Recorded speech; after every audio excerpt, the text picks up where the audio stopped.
Good morning GS. நம்ம வந்து பிரிட்டிஷோட administrative system பற்றி தான் பார்த்துட்ருக்கோம். அதில் லாஸ்ட் கிளாஸில் வந்து சிவில் சர்வீசஸ் பற்றி பார்த்தோம் இல்லையா?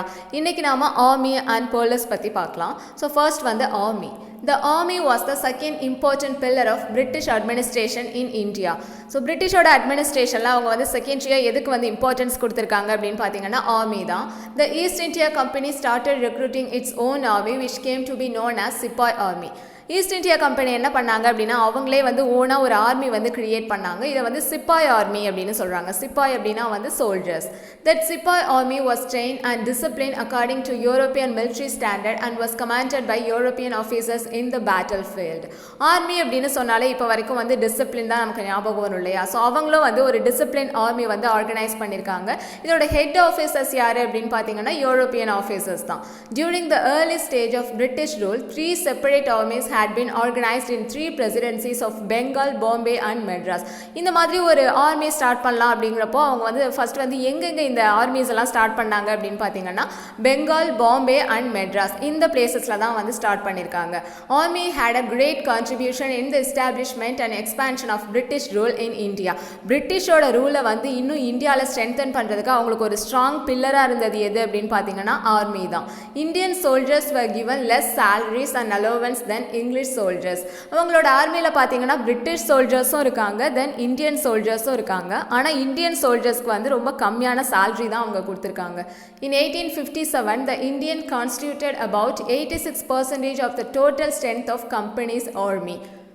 இந்தியன் சோல்ஜர்ஸ் மட்டுமே அவங்களோட ஆர்மியில் எவ்வளோ இருந்திருக்காங்கன்னு பார்த்தீங்கன்னா 86% இருந்திருக்காங்க. ஸோ மெஜாரிட்டி இந்தியன்ஸ் தான் இருந்திருக்காங்க. However, the officers of the army were exclusive British. For example, in 1856, only 3 Indians in the army received a salary of 300 rupees per month. So 3 Indians மட்டும்தான் வந்து சேல்ரி வாங்கியிருக்காங்க. அதுவும் பார்த்தீங்கன்னா மந்த்லி 300 rupees தான் அவங்களுக்கு pay பண்ணியிருக்காங்க. The highest rank and Indian could ever reach was that the subedar. அது மட்டும் இல்லாமல் இப்போ வந்து ஆர்மியில் ரேங்கிங் வச்சுருப்பாங்க, அதாவது பொசிஷன்ஸ் இருக்கும் இல்லையா? அதே மாதிரி இந்தியன்ஸ்க்கு கொடுத்த ஹையஸ்ட் ரேங்க் எது அப்படின்னு பார்த்தீங்கன்னா சுபேதர் அப்படின்னு சொல்லியிருக்காங்க. After the revolt of 1857, the important changes were made in Indian army services in 1858. 1857 ரிவோல்ட்க்கு அப்புறமா இந்த ஆர்மியில் நிறைய சேஞ்சஸ் வந்திருக்கு. இந்த 1857 ரிவோல்ட் எதுக்காக வந்துச்சு அப்படிங்கிறதையும் நாம் பார்த்தோம். இதுவும் வந்து ஆர்மியில் தான் ஸ்டார்ட் ஆயிருக்கும். அதாவது பிக்ஸ் அண்ட் கவுஸ் இதோட க்ரீசஸ்லாம் வந்து புல்லட்ஸில் யூஸ் பண்ணதால் ஒரு ரிலீஜியஸ் இஷ்யூ வந்து கிரியேட் ஆனிச்சு அப்படிங்கிறத பார்த்தோம். இதோட ரிசல்ட் என்ன அப்படின்னு பார்த்தீங்கன்னா இந்தியன் ட்ரூப்ஸை ரெடியூஸ் பண்ணிவிட்டு பிரிட்டிஷ் ட்ரூப்ஸை வந்து இன்க்ரீஸ் பண்ணியிருக்காங்க. தென் பிரிட்டிஷர்ஸோட ஆர்மி ஸ்ட்ரென்த் எவ்வளோ அப்படிங்கிறத பார்க்கலாம். ஸோ 1757 அந்த டைமில் பார்த்தீங்கன்னா பிளாசி வார் நடந்துச்சு இல்லையா? அந்த டைமில் பிரிட்டிஷோட ஆர்மி ஸ்ட்ரென்த் எவ்வளோ அப்படின்னு பார்த்தீங்கன்னா 1950 யூரோப்பியன் இன்ஃபேண்ட்ரி அப்படின்னா வந்து காலாட் படை. அதே மாதிரி ஒரு 100 யூரோப்பியன் ஆர்டிலரி அப்படின்னா பீரங்கி படை. Then 50 English sailors and 2100 Indian sepoys. English army of 6000 troops was maintain in Bengal. So இதே மாதிரி ஒரு மிகப்பெரிய ட்ரூப்ஸை வந்து பெங்காலில் அவங்க மெயின்டைன் பண்ணிட்டு இருந்தாங்க. ஸோ ஒரு 100 இயர்ஸ்க்கு அப்புறமா 1857 பார்த்தீங்க அப்படின்னா இந்தியாவில் அவங்களோட ஆர்மி ஸ்ட்ரென்த் என்ன அப்படின்னு பார்த்தீங்கன்னா 3,11,400. இதில் இந்தியன்ஸ் மட்டும் எவ்வளோ இருந்திருக்காங்க அப்படின்னு பார்த்தீங்கன்னா 2,65,900 இந்தியன்ஸ் மட்டும் இருந்திருக்காங்க. தென் police. When the East India Company took over the Diwani in 1765, the Mughal police system was under the control of fathers who have charge of the circus of the rural district. So first வந்து திவானி இவங்க தான் யாருன்னு பார்த்தீங்கன்னா ஒரு protective அத்தாரிட்டியில் இருந்திருக்காங்க. So இதை வந்து பிரிட்டிஷோட கண்ட்ரோலில் வந்ததுக்கப்புறமா அங்கே பார்த்தீங்க அப்படின்னா ஃபாதர்ஸ் அப்படின்னு சொல்லக்கூடிய சில பேர் வந்து அப்பாயிண்ட் பண்ணியிருக்காங்க. இவங்க வந்து அவங்களோட டிஸ்ட்ரிக்ஸை மட்டும் வந்து கண்ட்ரோல் பண்ணிட்டு இருக்காங்க. அதே மாதிரி kotwals were in charge of towns while the village watchman were paid and controlled by the zamindars. Kotwals அப்படிங்கிறவங்க யார் அப்படின்னு பார்த்தீங்கன்னா டவுன்ஸ் எல்லாம் கண்ட்ரோல் பண்ணிட்டு இருக்கவங்க. அதே மாதிரி ஒவ்வொரு வில்லேஜ்லேயும் வாட்ச்மேன் இருப்பாங்க இல்லையா? ஸோ இவங்க எல்லாரும் வந்து ஜமீன்தாஸோட கண்ட்ரோலில் இருக்காங்க. The police system was created by Lord Cornwallis. He received the zamindars from police functions and established a regular police force in 1791. இப்போ இந்த போலீஸ் சிஸ்டமை வந்து யார் இன்ட்ரடியூஸ் பண்ணாங்க அப்படின்னு பார்த்தீங்கன்னா லார்ட் கார்ன்வாலிஸ். இவர் வந்து 1791 அந்த டைமில் தான் அந்த சிஸ்டமை வந்து இன்ட்ரடியூஸ் பண்ணியிருக்காங்க. Cornwallis establish a system of circles or thanas each headed by a daroga. So இவர் என்ன பண்ணுறாரு அப்படின்னா ஒரு பர்டிகுலர் ஏரியாவை வந்து கண்ட்ரோல் பண்ணுறதுக்கு ஒரு ஆளை வந்து அப்பாயிண்ட் பண்ணுறாங்க. அவங்கள வந்து தரோகா அப்படிங்கிறவங்க தான் வந்து அதோட ஹெட்டாக இருக்காங்க. The authority of the daroga extended to village watchman who perform the police duties in the village. So இவங்க வந்து போலீஸ் அவங்களுக்கு என்னென்ன டியூட்டி இருக்குமோ அதை வந்து இவங்க பார்த்துட்ருக்காங்க. The hereditary village police became chowkidars in the big cities. The old office of kotwal was however continued and daroga was appointed each of the ward of the city. இந்த தரோகா பார்த்தீங்க அப்படின்னா ஒவ்வொரு பர்டிகுலர் சர்க்கிளையும் வந்து மெயின்டைன் பண்ணிட்டு இருக்காங்க அப்படின்னு பார்த்தோம் இல்லையா.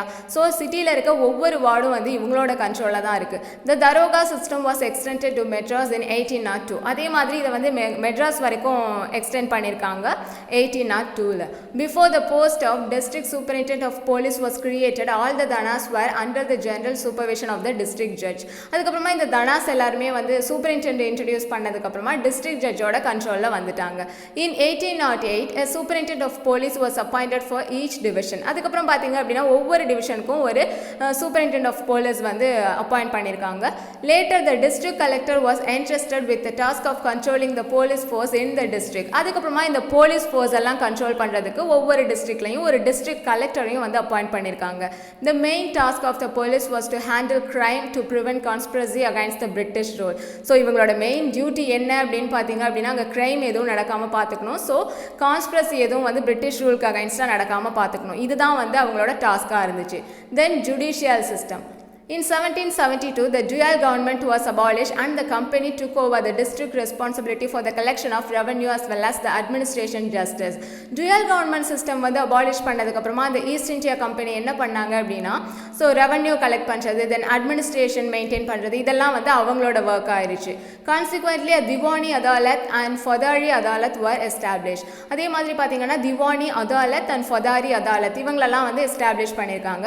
By the regulating act of 1773 a Supreme Court was set up in Calcutta. So 1773 regulating act மூலமா தான் first வந்து ஒரு Supreme Court-ஏ வந்து கல்கட்டால செட் அப் பண்ணாங்க.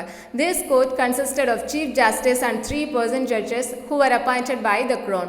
So இந்த Supreme Court-ல பாத்தீங்க அப்படினா ஒரு chief justice இருக்காங்க. அது மட்டும் இல்லாம ஒரு 3 judges-உம் இருக்காங்க. This court decided civil, criminal, ecclesiastical and administrative cases. இவங்க வந்து இந்த மாதிரியான கேसेस எல்லாத்தையும் வந்து டீல் பண்ணிட்டு இருக்காங்க. On the model of the Supreme Court of Calcutta, a Supreme Court was established in Madras in 1801 and Bombay in 1823. கல்கட்டால ஆரம்பிச்ச இந்த சுப்ரீம் கோர்ட் மாடலை பேஸ் பண்ணி அதே மாதிரி 1801ல மெட்ராஸ்ல ஒரு கோர்ட் ஆரம்பிச்சிருக்காங்க. தென் 1823ல பாம்பேல ஒரு கோர்ட் வந்து ஆரம்பிச்சிருக்காங்க. In 1832, William Bentinck started jury system in Bengal. Indian Law Commission was established to compile the laws. அதுக்கப்புறமா வில்லியம் பெண்டிங் என்ன பண்ணாரு அப்படின்னு பார்த்தீங்கன்னா பெங்காலில் வந்து ஒரு ஜூரி சிஸ்டம் ஆரம்பிச்சிருக்காங்க. ஸோ இது மூலமாக ஒரு லா கமிஷன் ஒன்று கிரியேட் ஆயிருக்கு. A rule of law was established for the whole empire. According to the Indian High Court Act 1861, 3 high court were set up in Calcutta, Bombay and Madras. அதுக்கப்புறமா 1861 act படி high court எல்லாம் வந்து ஆரம்பிச்சாங்க. So இது வந்து Bengal, Bombay and மெட்ராஸ்லாம் வந்து ஆரம்பிச்சிருக்காங்க. Sir Elijah Impey was the first chief justice of Supreme Court for Fort William in Bengal. So first வந்து சுப்ரீம் கோர்ட்டோட சீஃப் ஜஸ்டிஸாக இருந்தவங்க யார் அப்படின்னு பார்த்தீங்கன்னா எலிஜா இம்பே அப்படிங்கிறவங்க தான். Sir Thiruvarur Muthusamy Iyer was the first Indian chief justice of the Madras high court. அதுக்கப்புறமா மெட்ராஸ் ஹை கோர்ட்டில் இருந்த சீஃப் ஜஸ்டிஸ் யார் அப்படின்னு பார்த்தீங்கன்னா திருவாரூர் முத்துசாமி ஐயர் அப்படிங்கிறவங்க தான்.